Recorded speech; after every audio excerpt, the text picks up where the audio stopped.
Welcome back to the Sports News Analysis YouTube channel. My name is Mike. I'm continuing my team-by-team 2013 NFL Draft recap, analysis, and final grades.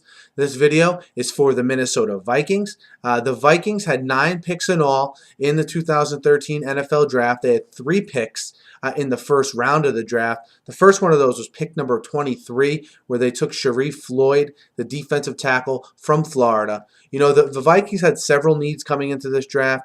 Chief among those was the defensive tackle spot, and they get a guy to go opposite Kevin Williams here to learn from Kevin Williams in that 4-3 scheme, and in my mind, they get the best all-around 4-3 defensive tackle with the 23rd pick. They got the most value of any team in the first round, in my opinion, surely because Sharrif Floyd, in every mock draft I saw, was going in the top 15. What made him slide, I'm really not sure, but again, the Vikings get a gem here at pick number 23 in Sharrif Floyd.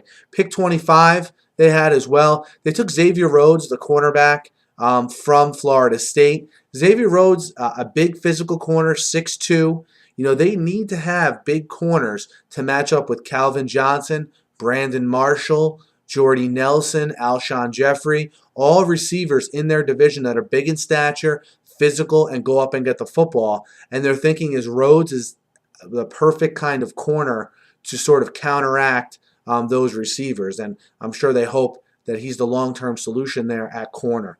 Pick number 29, it took Cordarrelle Patterson from Tennessee. Patterson, again, a guy who was thought maybe to creep up into the middle of that first round, but he goes towards the end of the first round to Minnesota. And I'll say a couple things about Patterson. One, to be patient with him.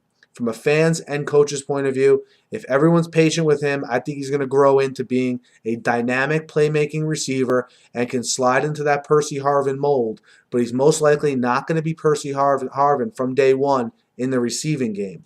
Where he will be electric is in the return game. Wait till you see this guy return. He'll be a returner from day one for them.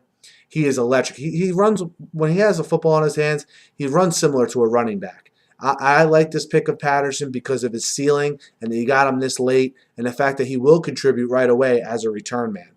Pick number 120, they took a guy from Penn State, Gerald Hodges, to address their other need, which was linebacker. And they get a guy in Hodges at pick 120 that's pretty versatile in that he can play both outside linebacker spots, and he's a very sure tackler. Sure enough where he can be at minimum an average starter in the NFL, probably right off the bat if they need him to step in. And remember, I put a lot of credence to the fact also that he was one of the players that stuck around Penn State and led them out of the whole Jerry Sandusky scandal and really was a leader of that team. And to me, that means something. And I don't know if that has anything to do with where guys get drafted. I think the fact that he had over 100 tackles and that he can play 2 outside linebacker spots had more to do with it, but just something of note there. Pick 155, Jeff Locke, the punter from UCLA. First of all, Chris Cluey can find another job because Locke will be the punter after you take him with the 155th pick overall. He'll be the punter, but more importantly, they got him because over 75% of his kickoffs last year at UCLA went for touchbacks. And that's a huge weapon in the NFL these days to have to make the opposing offense go, 80-plus yards 80% of the time is a huge benefit. So they get Locke here at pick 155. Pick 196, Jeff Baca, the guard center from UCLA. And again, he's a guy that was brought in to add depth, but could compete for a spot because they're very thin at the guard position.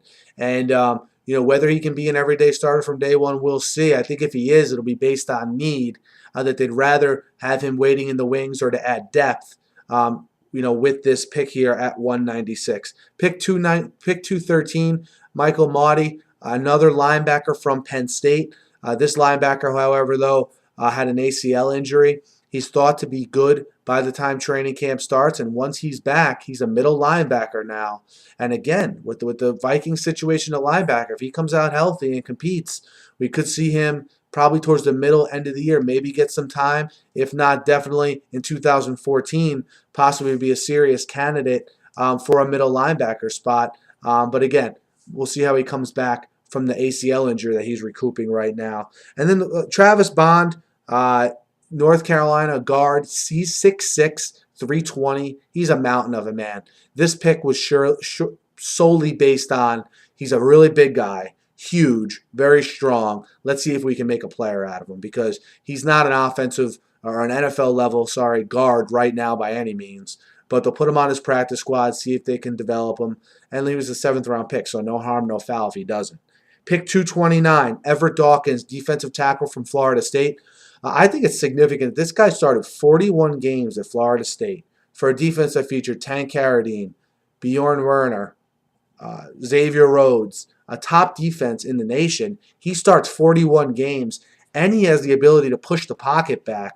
So I think this is a good pick. Anytime you get a guy off of one of the best defenses in college football who started 41 games and was a leader of that defense at pick 229, hey, look, again, at worst, he adds depth behind Sharrif Floyd and Williams, and at best, maybe he becomes the other starting defensive tackle opposite Floyd down the line. Let me know what you guys thought of the Vikings draft, all those picks here. Hit me up in the YouTube comments. Join the conversation here, guys.